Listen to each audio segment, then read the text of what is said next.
Hello friends. तो आज के इस वीडियो के अंदर हम सीखेंगे कि कैसे हम जब एक्सपोर्ट करते हैं गुड्स, यानी कि हम अपने कंट्री से दूसरी कंट्री में गुड्स एक्सपोर्ट कर रहे हैं इंडिया से, जैसे हम ऑस्ट्रेलिया के अंदर, यूएसए के अंदर, सिंगापुर, अलग अलग कंट्रियों में जब एक्सपोर्ट करते हैं गुड्स को, तो हम किस तरीके से टैली के अंदर ट्रीटमेंट करते हैं, लेजर क्रिएशन कैसे होती है, वाउचर ट्रांजेक्शन्स कैसे डालते हैं, और उसके बाद जीएसटीआर 1 रिपोर्ट कैसे देखते हैं या टैली कैसे बनाती है, उसके अंदर एंट्रीज कैसे रिकॉर्ड करती है, वो हम जानेंगे। तो सबसे पहले हमने लेजर क्रिएशन करनी है। अकाउंटिंग इन्फो में हम जाएंगे तो लेजर क्रिएशन कैसे होती है एक्सपोर्ट के केस में, सबसे पहले हम वो स्टडी करेंगे। तो जब हम गुड्स एक्सपोर्ट करते हैं, जैसे मान लीजिए हम गुड्स एक्सपोर्ट कर रहे हैं और हम ये सेल का अकाउंट बनाएंगे, export sale under LUT slash bond. तो आप कहोगे कि सर ये LUT बॉन्ड क्या लिखा है आपने, LUT क्या मतलब क्या है, ये बॉन्ड का मतलब क्या है। तो ध्यान से सुनिए सभी फ्रेंड्स। जब हम सेल करते हैं, एक्सपोर्ट करते हैं गुड्स, तो गवर्नमेंट हमें जीएसटी एक्ट के अंदर ये कहती है कि अगर आप एक्सपोर्ट करोगे तो आपको हमारे साथ एक लेटर ऑफ अंडरटेकिंग, LUT का मतलब होता है लेटर ऑफ अंडरटेकिंग, एक साइन करना पड़ेगा। अगर आप वो हमारे साथ साइन करते हो, या एक हमारे साथ आपको बॉन्ड साइन करना पड़ेगा अगर आप एक्सपोर्ट करना चाहते हो। तो अगर हम LUT बॉन्ड साइन कर लेते हैं गवर्नमेंट के साथ, तो हमें एक्सपोर्ट करते हुए सेल के ऊपर किसी तरह का भी जीएसटी लगाने की जरूरत नहीं पड़ती। हम बिना जीएसटी के एक्सपोर्ट कर सकते हैं। तो इस केस के अंदर हम ये export sale under LUT bond account open करते हैं, यानी कि जो हम ये एक्सपोर्ट कर रहे हैं वो LUT बॉन्ड के बेस पे कर रहे हैं। LUT कह लीजिए या बॉन्ड, ये दो ऑप्शंस हमारे पास होती हैं जब हम गवर्नमेंट से ये डील करते हैं कि हम एक्सपोर्ट करना चाहते हैं, हमें LUT बॉन्ड दीजिए। और अगर हम गवर्नमेंट की रिक्वायरमेंट के बेस पे ये बॉन्ड ले लेते हैं, LUT लेटर ऑफ अंडरटेकिंग ले लेते हैं, तो एक्सपोर्ट करते हुए हमें किसी तरह का टैक्स लगाने की जरूरत नहीं पड़ती। तो इसीलिए जब हम एक्सपोर्ट करेंगे LUT बॉन्ड के अगेंस्ट, तो हम ये export sale under LUT bond create करते हैं। अंडर सेल जाएगा, inventory value are affected, yes करना है आपने। इस GST applicable, applicable set alter GST detail आपने यस करना है। क्लासिफिकेशन अनडिफाइंड, और नेचर ऑफ ट्रांजैक्शन में आपने ये LUT बॉन्ड के बेस पे सेल की है, तो आपने एक्सपोर्ट LUT बॉन्ड सिलेक्ट करना है। तो आप चाहे कोई भी गुड्स एक्सपोर्ट करो, टैक्सेबल 18% हो, 28% हो, 5% हो, 12% हो, तो आपको ये एक्सपोर्ट LUT बॉन्ड में एंट्री डालनी है, यानी कि ये जो आप अकाउंट क्रिएट कर रहे हो, और आपको किसी तरह का कोई टैक्स नहीं लगेगा। और यहाँ पे आप टैक्सेबिलिटी अननोन दीजिए, क्योंकि आप चाहे एग्जम्प्टेड गुड्स एक्सपोर्ट करो, नील रेट एक्सपोर्ट करो, टैक्सेबल गुड्स एक्सपोर्ट करो, तो सभी केस के अंदर आप इस LUT बॉन्ड में एंट्री डाल सकते हैं कि हमने सेल की है। और या फिर आप अगर अलग अलग अकाउंट क्रिएट करना चाहते हैं तो अलग अलग भी क्रिएट कर सकते हैं, जैसे कि एक्सपोर्ट एग्जम्प्टेड का अलग और एक्सपोर्ट नील रेट का अलग आप क्रिएट कर सकते हैं। और ऐसे ही आपने अगर ये एक ही अकाउंट क्रिएट किया है, तो आपने यहाँ पे अननोन लायबिलिटी देना है, यानी कि टैक्सेबिलिटी हमें नहीं पता कि जब हम सेल करेंगे कौन सी सेल होगी, एग्जम्प्टेड होगी, नील रेट की या टैक्सेबल। हम अननोन सेलेक्ट करेंगे, लेकिन टैक्स हम नहीं देंगे इन गुड्स के ऊपर जो हम गुड्स एक्सपोर्ट करेंगे, क्योंकि हमारे पास ये LUT बॉन्ड है। तो ऐसे हम ये LUT बॉन्ड बनाते हैं, और ये एक्सपोर्ट सेल का LUT बॉन्ड अकाउंट हमने बनाया। और अगर आपने LUT बॉन्ड नहीं ले रखा, तो आप कैसे अकाउंट ओपन करोगे उसकी भी बात कर लेते हैं। हम अकाउंट खोलेंगे export cell taxable at the rate of, export cell at the rate of, ऐसे लिख देते हैं, export cell at the rate of 18% GST account. तो हमें अलग अलग रेट के बेस पे अकाउंट खोलने पड़ेंगे अगर हमारे पास LUT बॉन्ड नहीं है। एक्सपोर्ट सेल 18% GST अकाउंट अलग से खोलना पड़ेगा, एक्सपोर्ट सेल 12% GST अकाउंट अलग से खोलना पड़ेगा, और एक्सपोर्ट सेल 5%। सभी केसेस के अंदर जो आप गुड्स एक्सपोर्ट कर रहे हो उनके ऊपर जो जीएसटी लगता है उसके बेस पे आप ये अकाउंट ओपन करोगे। अंडर ये सेल जाएगा, इन्वेंट्री वैल्यू आर इफेक्टेड आपने यस करना है।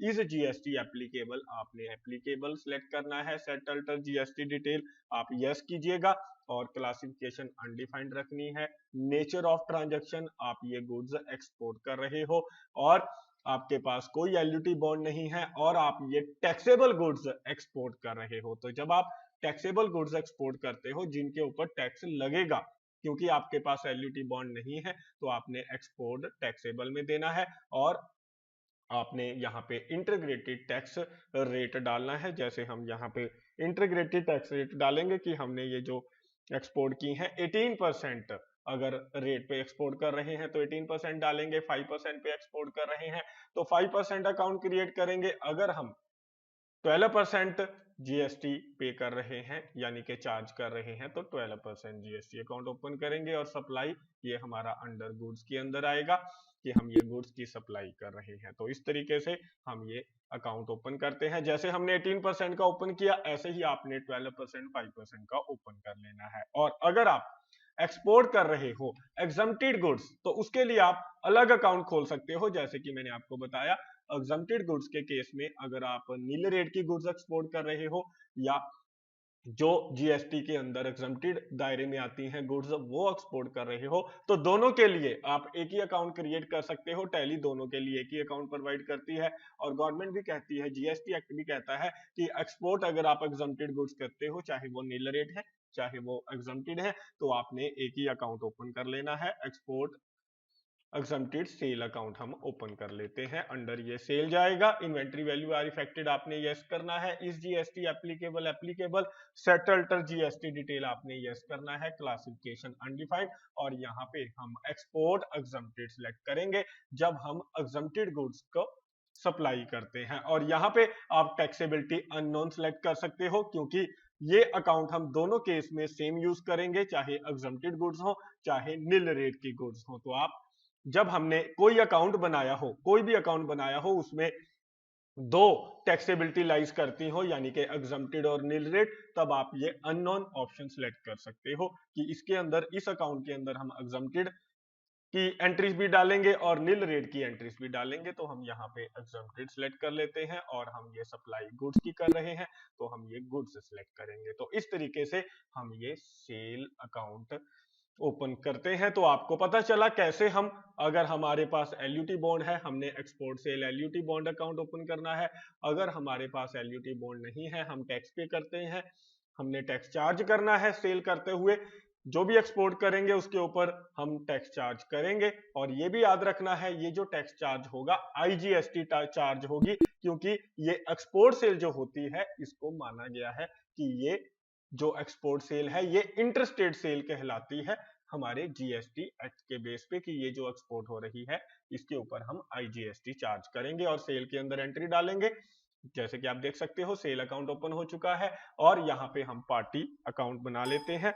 मान लेते हैं हमने जॉन एंड कोई कंपनी है फॉरेन के अंदर जिसको हम ये या पर्सन जिसको हम गुड सेल कर रहे हैं सन्ड्री डेटर के अंदर हम क्रिएट करेंगे क्योंकि जितनी भी हम सेल्स क्रिएट करते हैं वो under sundry debtor maintain bill bye bill yes करना है। और उसके बाद जो भी उसकी डिटेल है आप डाल सकते हो और कंट्री यहाँ पे उसका सिलेक्ट करेंगे। मान लेते हैं हम ऑस्ट्रेलिया के अंदर ये गुड सप्लाई कर रहे हैं और बाकी फर्दर डिटेल आप डाल सकते हो। तो ऐसे हम ये अकाउंट क्रिएट करते हैं और यहाँ पे further dispatch detail, order detail और यहाँ पे बायर डिटेल जो भी आप डालना चाहते हो यहाँ पे डाल सकते हो।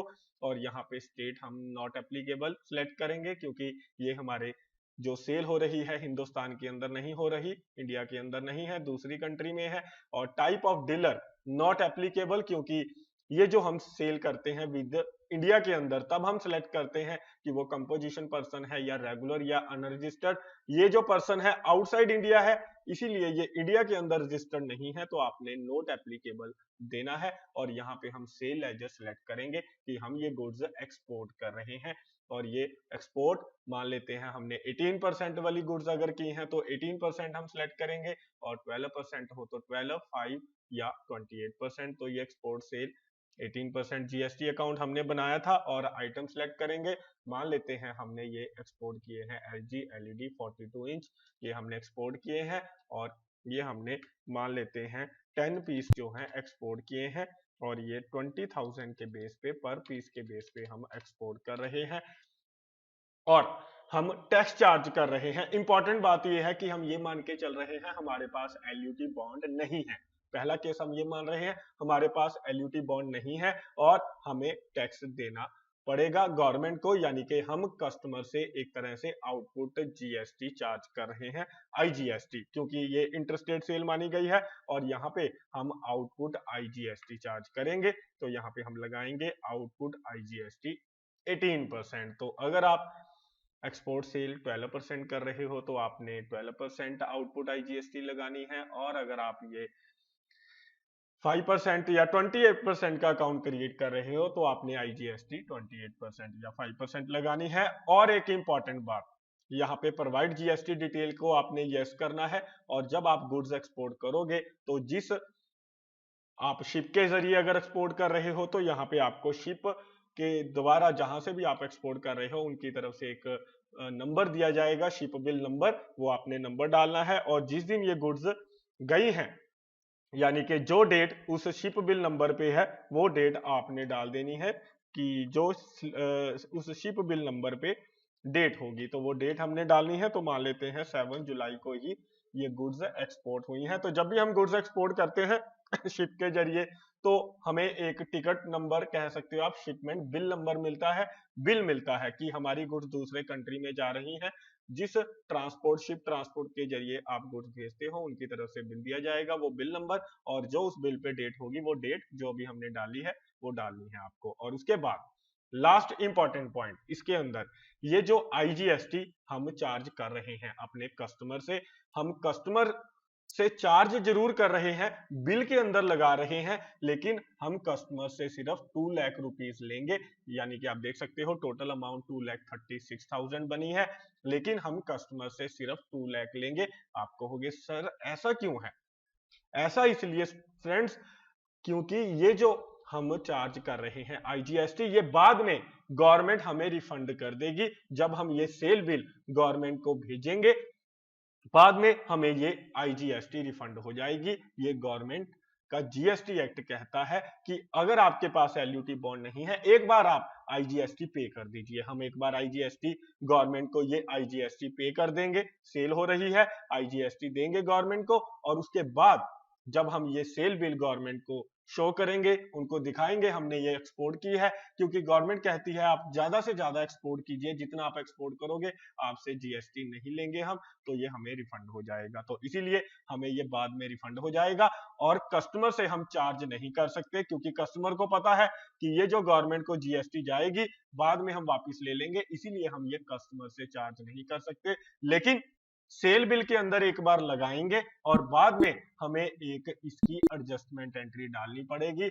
हमें एक बार फिर से अकाउंटिंग वाउचर के अंदर हम जर्नल के अंदर जाएंगे, क्योंकि ये जो हम आईजीएसटी चार्ज कर रहे हैं ये रिफंडेबल है। तो हम जर्नल के अंदर जाएंगे और वहां पे एक एडजस्टेड एंट्री डालेंगे। यहाँ पे हम ऑल्ट जे प्रेस करेंगे कि ये जो हम सेल के ऊपर जीएसटी लगा रहे हैं बाद में हमें रिफंड होगी, इसकी तुरंत एंट्री हम डालेंगे।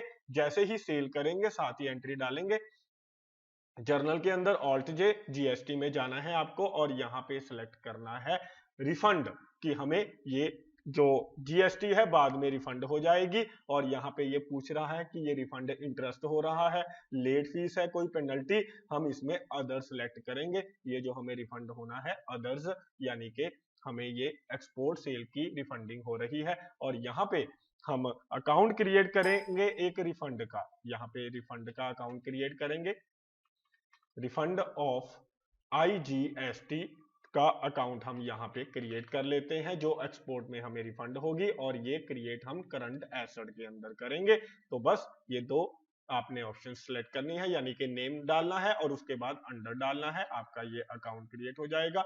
और अकाउंट क्रिएट होने के बाद यहाँ पे आप अमाउंट डाल दोगे कि हमें 36,000 रिफंड होने हैं, और क्रेडिट आप कस्टमर को करोगे, क्योंकि हमने कस्टमर को डेबिट किया था सेल की एंट्री में 2,36,000 टोटल अमाउंट डाली थी, लेकिन 36,000 हमें रिफंडेबल है, इसीलिए हमने कस्टमर से सिर्फ लेने हैं 2 लाख, और हम यहाँ पे कस्टमर को क्रेडिट कर देंगे। हमारे कस्टमर का नाम है जॉन, को सिलेक्ट करेंगे, टोटल अमाउंट आएगी 36,000, और यहाँ पे देखिए ये करंट बैलेंस रह जाएगा 2 लाख जो हम कस्टमर से लेंगे। यानी कहने का मतलब ये है, जैसे ही हम ये एक्सपोर्ट सेल की एंट्री डालते हैं उसके इमीडिएटली बाद हम ये रिफंड की एंट्री जर्नल में डाल देते हैं कि हमें बाद में रिफंड हो जाएगा, हमने कस्टमर से चार्ज नहीं करने, और ये 2 लाख हमने कस्टमर से लेने हैं और हम एडजस्ट करेंगे कस्टमर के बिल में से। ये 2,36,000 हमने कस्टमर से लेने थे, तो उसमें से ये 36,000 एडजस्ट हो जाएंगे और नेट अमाउंट रह जाएगी 2 लाख, जो हमें जॉन एंड कंपनी देगी। तो इस तरीके से जितनी भी हम एक्सपोर्ट सेल करेंगे, अगर हमारे पास एलयूटी बॉन्ड नहीं है, हम इसी तरीके से पहले सेल की एंट्री डालेंगे, उसमें आईजीएसटी चार्ज करेंगे और बाद में हम रिफंड की एंट्री डालेंगे कि ये जो हम आईजीएसटी गवर्नमेंट को देने वाले हैं, बाद में हमें रिफंड हो जाएगी और कस्टमर से चार्ज हम नहीं कर सकते। तो बहुत ही इंटरेस्टिंग कॉन्सेप्ट है, क्लियर हो गया होगा आपको। और इसी तरीके से अगर हमारे पास एलयूटी बॉन्ड है, हमारे पास एलयूटी बॉन्ड है, तो हमें कोई टैक्स चार्ज करने की जरूरत नहीं। जैसे मान लीजिए जॉन एंड कंपनी को हम सेल कर रहे हैं, ये जॉन एंड कंपनी को एक बार हम फिर सेल करेंगे और type of dealer not applicable, और यहाँ पे हम सिलेक्ट करेंगे export sale under LUT bond. तो आप किसी रेट की भी गुड सेल कर रहे हो, 18%, 12%, 5%, तो आप export cell LUT bond select कर सकते हो कि हमें कोई भी टैक्स गवर्नमेंट को नहीं देना, हम सेल करते हुए भी कोई टैक्स नहीं लगाएंगे। और यहाँ पे ये एलयूटी बॉन्ड सेलेक्ट करेंगे और जो भी आइटम, चाहे 5% की हम सेल कर रहे हैं, चाहे हम ये किसी भी रेट की आइटम सेल कर रहे हैं, तो हमें कोई भी टैक्स जो है वो चार्ज नहीं करना कस्टमर से। तो हम इस तरीके से यहाँ पे कोई टैक्स नहीं लगा रहे, देख सकते हो आप। हम ये 18% रेट के गुड्स सेल कर रहे हैं तो कोई टैक्स नहीं है, या 12% हो, जो भी रेट के गुड्स हो, तो आपने टैक्स नहीं लगाना। और यहाँ पे प्रोवाइड जीएसटी डिटेल में जिस शिप के जरिए आप भेज रहे हो उसका बिल नंबर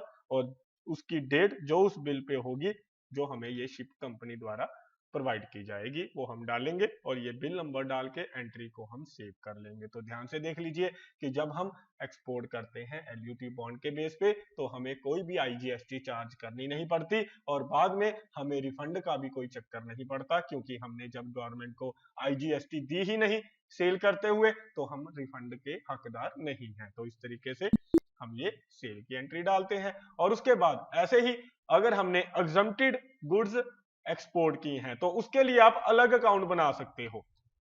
एक और आपने ध्यान रखना है, मैंने आपको बताया था कि आप एलयूटी बॉन्ड में भी डाल सकते हो। तो एलयूटी बॉन्ड में आप नॉर्मली जो टैक्सेबल गुड्स की एक्सपोर्ट करोगे वो एंट्रीज डालोगे, और जो अगर आपने एक्सपोर्ट की हैं एग्जम्प्टेड गुड्स या नील रेट की गुड्स, वो आप उसके लिए ये अकाउंट क्रिएट कीजिए, एक्सपोर्ट एग्जम्प्टेड सेल अकाउंट, उसके लिए आप क्रिएट कर सकते हो। और जो भी आपने ये आइटम सेल की है, एक्सपोर्ट की है, चाहे नील रेट की है, चाहे एग्जम्प्टेड की है, तो वो दोनों आप इसी अकाउंट के अंदर डाल सकते हो। तो मेरे ख्याल से आपको क्लियर है कि कैसे हम ये एंट्रीज डालते हैं। तो ये एक्सपोर्ट की है हमने नील रेट की गुड्स, और अगर एग्जम्प्टेड की होती तो वो भी हम इसी सेल अकाउंट के अंदर डाल देते, क्योंकि ये जीएसटी एक्ट कहता है कि आप चाहे एक्सपोर्ट नील रेट की गुड्स करो चाहे एग्जम्प्टेड, उसके लिए आप एक ही अकाउंट बना सकते हो और आपको टैक्स लगाने की कोई जरूरत ही नहीं है, क्योंकि इनके ऊपर कोई टैक्स नहीं लगता। यहाँ पे बिल नंबर डालेंगे और यहाँ पे डेट डाल देंगे। तो इस तरीके से हम ये एक्सपोर्ट की एंट्रीज को रिकॉर्ड करते हैं, चाहे एलयूटी बॉन्ड की बेस पे सेल हो, चाहे वो विदाउट एलयूटी बॉन्ड हो तो हम टैक्स चार्ज करते हैं, और अगर एग्जम्प्टेड गुड्स की हम सप्लाई करते हैं, एक्सपोर्ट करते हैं, तो कैसे हम एंट्री डालते हैं ये आपको मैंने बताया। और इसी तरीके से इसके बाद हम डिस्प्ले के अंदर जाएंगे और हम देखेंगे रिपोर्ट के अंदर कि कैसे टैली स्टैच्यूटरी रिपोर्ट के अंदर जीएसटीआर 1 के अंदर इसकी डिटेल डालती है। तो आप देखोगे जितनी भी हम ये सेल करते हैं उसकी डिटेल हमें ये एक्सपोर्ट इनवॉइस की डिटेल यहाँ पे एक्सपोर्ट इनवॉइस के अंदर मिलेगी। ये 10th आप पॉइंट देख रहे हो, इसके अंदर आप कहोगे सर इसमें तो कोई डिटेल नहीं है। ये इसलिए नहीं है क्योंकि जितनी भी हमने एक्सपोर्ट सेल की है उसके अंदर जितनी भी आइटम हमने सेल की हैं उनके हमने एचएसएन नंबर नहीं डाले हैं। तो जब हम एक्सपोर्ट करते हैं तो ये सभी स्टूडेंट ने ध्यान रखना है कि जब भी हम एक्सपोर्ट करते हैं तो एक्सपोर्ट करते हुए जो भी गुड्स हम एक्सपोर्ट कर रहे हैं, जैसे अभी मैं आपको एक बार दिखाता हूं, ध्यान दीजिएगा इस आइटम की तरफ। इस आइटम को हम ओपन करेंगे जब हमने इसको क्रिएट किया था, ये देखिए जब हमने इसको क्रिएट किया था, और सेट अल्टर जीएसटी डिटेल के अंदर हमने इस आइटम की जितनी भी आइटम हम एक्सपोर्ट करते हैं उनकी डिस्क्रिप्शन और एचएसएन नंबर, ये एचएसएन नंबर क्या है, ये इंटरनेशनल कोड है जितनी भी आइटम होती हैं आप एक्सपोर्ट करते हो उनके डिस्क्रिप्शन और HSN नंबर डालने जरूरी है, तो आपकी वो GSTR 1 रिपोर्ट में नजर आएगी और उसके बिना आप इनको सेल भी नहीं कर सकते। तो जब भी आप आइटम क्रिएट करोगे जो आप एक्सपोर्ट कर रहे हो उनकी डिस्क्रिप्शन यहाँ पे हम डालेंगे कि हम ये एलईडी टीवी को एक्सपोर्ट कर रहे हैं, एलईडी टीवी है और इसका HSN नंबर ये हमें नेट पे मिल जाता है। ये कुछ 10 करेक्टर का नंबर होता है, नियर अबाउट 10 करेक्टर का, वो आप चेक कर लीजिएगा। HSN नंबर वो आपको इंटरनेट पे मिल जाएगा, वहां पे आप सर्च कर सकते हो HSN नंबर। ये प्रोडक्ट का कोड होता है। तो हर जितनी भी आइटम आप सेल करते हो, चाहे वो नील रेट की आइटम हो, चाहे वो आइटम हो एग्जम्प्टेड, चाहे वो टैक्सेबल आइटम हो, हर आइटम के क्या होते हैं, हर आइटम के HSN नंबर और उनकी डिस्क्रिप्शन हमें डालनी होती है। जैसे कि ये दूसरी आइटम, इसका तो एक तरह से हमने डाल दिया है HSN नंबर, जैसे कि आप देख सकते हो। एक बार फिर चेक कर लेते हैं। ये देखिए हमने इस आइटम का तो HSN नंबर डाल दिया है, लेकिन एक आइटम और हमारी रह गई है, तो HSN नंबर डालने जरूरी है। इट्स अ कंपल्सरी जब हम एक्सपोर्ट करते हैं। तो ये HSN नंबर आपको, अगर आप इंटरनेट पे सर्च करोगे वहां पे आपको हर आइटम के HSN नंबर अवेलेबल है, लिस्ट अवेलेबल है। तो यहाँ पे हम इस आइटम के भी डालेंगे कि ये हमारी मिल रेट आइटम है। जो भी इसकी डिस्क्रिप्शन होगी यहाँ पे हम डिस्क्रिप्शन डालते हैं और इसका यहाँ पे HSN नंबर डालते हैं। तो ये डालना जरूरी है। तो जैसे ही आप ये HSN नंबर डालोगे उसके बाद आप देखोगे कि आपकी ये एंट्रीज जितनी भी हम डाल रहे हैं ये हमें नजर आएंगी किसके अंदर। एक बार हम फिर यहाँ पे डाल देते हैं डिस्क्रिप्शन हमारी, यहाँ पे अभी डली नहीं है, यहाँ पे हम एक बार डिस्क्रिप्शन डालकर फिर एंट्री को हम सेव करेंगे। तो मेरे ख्याल से आपको ये कॉन्सेप्ट समझ में आ गया है कि कैसे हम ये सेल की एंट्रियां डालते हैं और जब हम आइटम डालते हैं तो उसकी हमने क्या डालनी होती है, उसके HSN नंबर कोड डालने होते हैं। तो अब आप जाओगे स्टैच्यूटरी रिपोर्ट के अंदर GSTR 1 देखोगे तो अब आपको आपकी ये एक्सपोर्ट सेल यहाँ पे दिखाई देंगी। फिलहाल अभी भी नहीं आ रही हैं, तो हम अगर फिर भी ना आ रही हो तो आप चेक कर सकते हो। इनकम्प्लीट मिसमैच इंफॉर्मेशन के अंदर हमें बताएगा कि हमने कौन कौन सी इंफॉर्मेशन उसके अंदर नहीं डाली है। तो यहाँ पे हमें पता चलेगा कि ये कुछ हमारे पास एंट्रीज हैं जिसकी हमने डिटेल नहीं डाली है। तो ये देखिए हमसे HSN कोड पूछ रहा है, एक बार फिर हमने शायद ये प्रॉपरली नहीं डाला, हमें 8 डिजिट का ये कोड डालना था। तो ये 8 डिजिट का कोड होता है, 10 डिजिट का कोड नहीं होता, 8 डिजिट का कोड आपने डालना है। तो ये 8 डिजिट का कोड हम डालेंगे, तो ये आपने ध्यान रखना है। तो अगर आप ये कोड प्रॉपरली डाल दोगे आइटम का तो उसके बाद आप देखोगे कि ये जो आइटम्स हैं वो आपकी इस रिपोर्ट के अंदर नजर आएंगी। तो मेरे ख्याल से आपको क्लियर है। तो देख सकते हो जैसे जैसे मैं ये कोड डाल रहा हूं ये अदर इंफॉर्मेशन होती है मिसमैच, कई बार हम प्रॉपर इंफॉर्मेशन नहीं डालते, जैसे मैंने 10 करेक्टर डाल दिए थे तो ये 8 करेक्टर मुझे डालने चाहिए, तो अब मैं इनमें 8 करेक्टर ये करेक्शन कर रहा हूं। तो आपने ये 8 करेक्टर डालने के बाद इनको क्या करना है, ये अकाउंटों को, ये देखिए अब हमारी इंफॉर्मेशन पूरी डल चुकी है। तो यहाँ से वो चला गया है कि ये हमने इंफॉर्मेशन डाल दी है और ये एक्सपोर्ट इनवॉइस के अंदर हमें डिटेल नजर आ रही है। तो कई बार हम अगर सेल की एंट्री डालते हुए प्रॉपरली जीएसटी एक्ट के बेस पे सेल की एंट्री प्रॉपरली नहीं डालते, कोड नहीं डालते या HSN नंबर नहीं डालते या प्रॉपर और कोई इंफॉर्मेशन नहीं डालते, तो वो आपकी एंट्री यहाँ पे GSTR 1 में रिपोर्ट में नहीं दिखाएगा और यहाँ पे आपको दिखाएगा इनकम्प्लीट मिसमैच में कि आपने अपनी सेल एंट्री के अंदर कुछ इंफॉर्मेशन ऐसी है जो नहीं डाली है। तो वो हम यहाँ पे जाके डाल सकते हैं अपनी एंट्रियों को सिलेक्ट करके और वो आपको बताएगा भी क्या इंफॉर्मेशन नहीं डाली। तो आप देख सकते हो एक्सपोर्ट इनवॉइस, यहाँ पे जितनी भी आपने सेल की हैं एक्सपोर्ट की हैं, चाहे वो LUT बॉन्ड पे की हैं, चाहे वो आपने एग्जम्प्टेड गुड्स की एक्सपोर्ट की हैं, चाहे नील रेट की आप यानी कि टैक्सेबल आपने एक्सपोर्ट की हैं, वो सारी सेल आपको यहाँ पे इस एक्सपोर्ट इनवॉइस के अंदर आपको दिखाएगा। ये टैली इसके अंदर GSTR 1 में दिखाती है। तो मेरे ख्याल से आपको ये सारे फंडे